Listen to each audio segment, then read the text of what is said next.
हम पढ़ रहे हैं श्रीमद् भगवत गीता यथारूप अध्याय 9 परम गुह्य ज्ञान। श्लोक संख्या 13 आज हम कर रहे हैं। तो इसमें भगवान यही बता रहे हैं कि जो मोह मुक्त है और मेरी दैवी प्रकृति के संरक्षण में है वे महात्मा हैं, क्योंकि वे जान गए कि मैं आदि हूँ, अविनाशी हूँ। वो मुझे भगवान के रूप में जानते हैं। और हम जो हैं, हम इस भौतिक जगत को क्या मान बैठते हैं कि ये ही सब कुछ है। हम ये भूल जाते हैं कि हम तो कैदी हैं यहाँ पर। बड़ा सुंदर उदाहरण है ये। गुरुदेव हमेशा बताते हैं कि जैसे जेल में कैदी सजा भोगते हैं और सजा कौन देता है उनको? जेल है। ऐसे ही इस भौतिक जगत रूपी जेल में हम सजा भोगते हैं और सजा हमें देती है दुर्गा माता, क्योंकि वो इस दुर्ग की इस भौतिक जगत की जेलर है।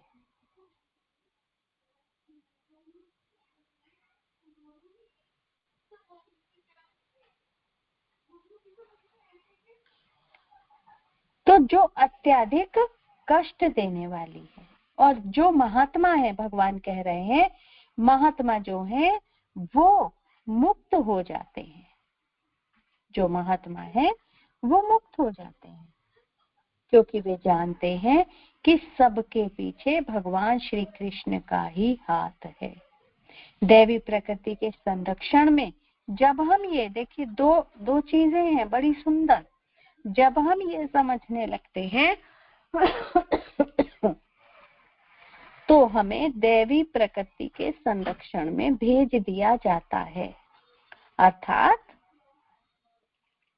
हम ये जान जाते हैं कि श्री कृष्ण ही सृष्टि के उद्गम है और वही सृष्टि के सब कुछ हैं। संहार करने वाले भी वही हैं, उद्गम भी वही है, पालनहार भी वही है। जब हम ये समझ जाते हैं तो हमें फिर दैवी प्रकृति के संरक्षण में भेज दिया जाता है और हमारे लिए भगवान श्री कृष्ण का भजन करना सरल हो जाता है। यही सर्वोत्तम विधि है, यही सरल विधि है, क्योंकि हम समझ गए। और जब हम समझ गए तो हम आगे बढ़ गए।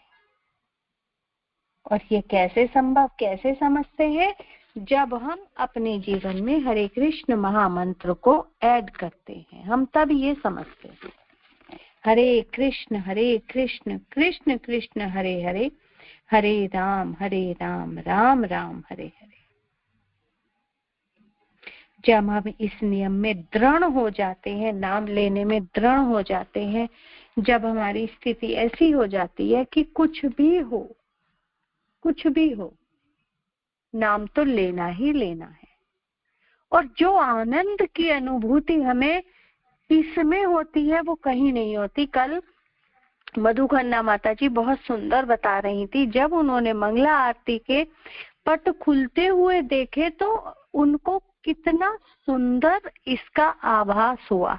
हालांकि उन्होंने अच्छे से शेयर किया, लेकिन जब हम होते हैं वहां पर और जो हमारे अंदर की अनुभूति है वो बड़ी अद्भुत है। वो तो हम किसी से कह ही नहीं सकते हैं। जो कहते हैं, जो उन्होंने शेयर किया एक्सपीरियंस, वो तो बहुत कम था उनके आनंद के मुकाबले। यही सच्चा सुख है। और जब हम ये जान जाते हैं तो हम मोह मुक्त हो जाते हैं। फिर हमें कहाँ भेज दिया जाता है? दैवी शक्ति के संरक्षण में। और अभी हम कहाँ हैं? अभी हम हैं भौतिक शक्ति के संरक्षण में। भगवान की शक्तियां दो प्रकार की होती हैं, एक अंतरंगा शक्ति और एक बहिरंगा शक्ति। महामाया क्या है भगवान की? दुर्गा देवी वो बहिरंगा शक्ति हैं। वो हमें कैसे मारती हैं? तीनों गुणों के माध्यम से, सतोगुण, रजोगुण और तमोगुण के माध्यम से हमें वो मारती हैं। जो भौतिक जगत का जेलर है वो तो दंड देता है, मारता है, कुछ भी करवाता है, लेकिन वो हमें कैसे मारती हैं? तीनों गुणों के माध्यम से। हमने भगवत गीता के जो पिक्चर्स हैं उनमें देखा है, तीनों गुण एक व्यक्ति को ऐसे नचाते हैं जैसे कठपुतली अपनी कठपुतली नचाने वाला अपनी कठपुतली को नचाता है। उस कठपुतली को नचाने वाले की मर्जी है, वो उसका हाथ मटकाए, पैर मटकाए या फिर गर्दन हिलाए, उसकी पूरी उसकी मर्जी है।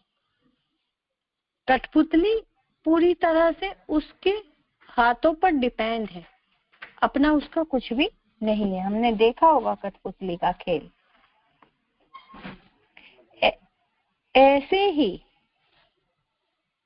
जो बहिरंगा शक्ति है भगवान की, महामाया अर्थात दुर्गा देवी, अपने 3 भौतिक गुणों के माध्यम से भरमाती रहती हैं, मारती हैं।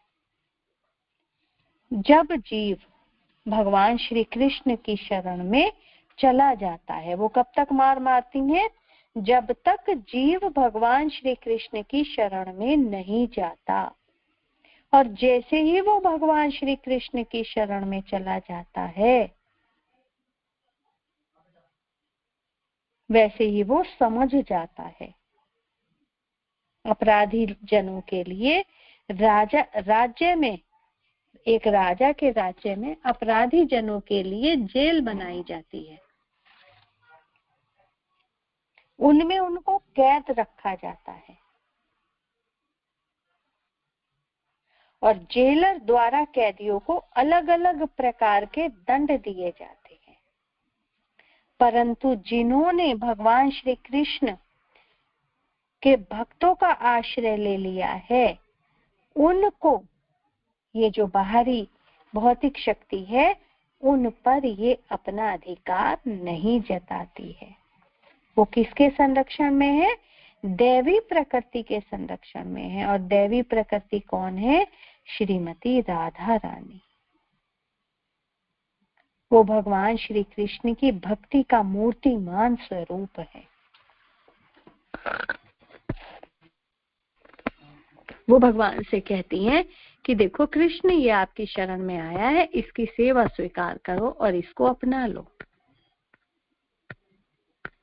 ये है राधा रानी जो हमें उनकी शरण में लेकर जाती है।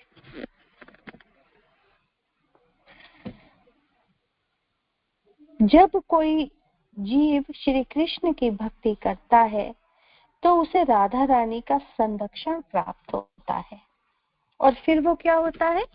वो उन पर डिपेंड हो जाता है, उनके आश्रय में आ जाता है।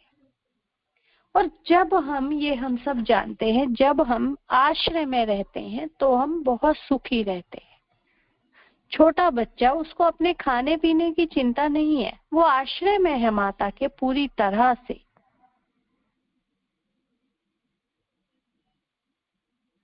उसको अपने किसी चीज की चिंता नहीं है। माता पिता को चिंता है कि उसको भूख लग गई होगी, उसको खाना खिला दो, उसको चिंता नहीं है। क्यों? क्योंकि वो आश्रित है, वो संरक्षण में है। और जिस दिन हम भगवान के संरक्षण हो जाएंगे, हम ये समझ लेंगे कि वही सब कुछ है, पालनहार भी, सृजनहार भी और संहारक भी।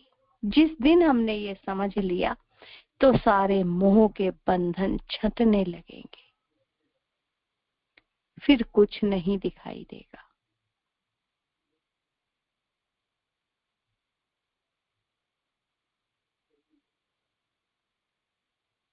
क्योंकि हम समझ गए, जो असलियत है उसको हम समझ गए। तो बहुत ही सुंदर है ये जो आज का श्लोक है। इसमें हमने यही देखा कि किस प्रकार से भगवान कह रहे हैं, जो मुझे समझ जाता है वो महात्मा कहलाता है। और जो नहीं समझता है वो मेरी बहिरंगा शक्ति महामाया दुर्गा देवी के द्वारा 3 गुणों के माध्यम से दंड पाता है। और जो मुझे समझ जाता है, जो मेरी संरक्षण में आ जाता है, उसके ये सारे बंधन छूट जाते हैं और वो मोह मुक्त कहलाता है।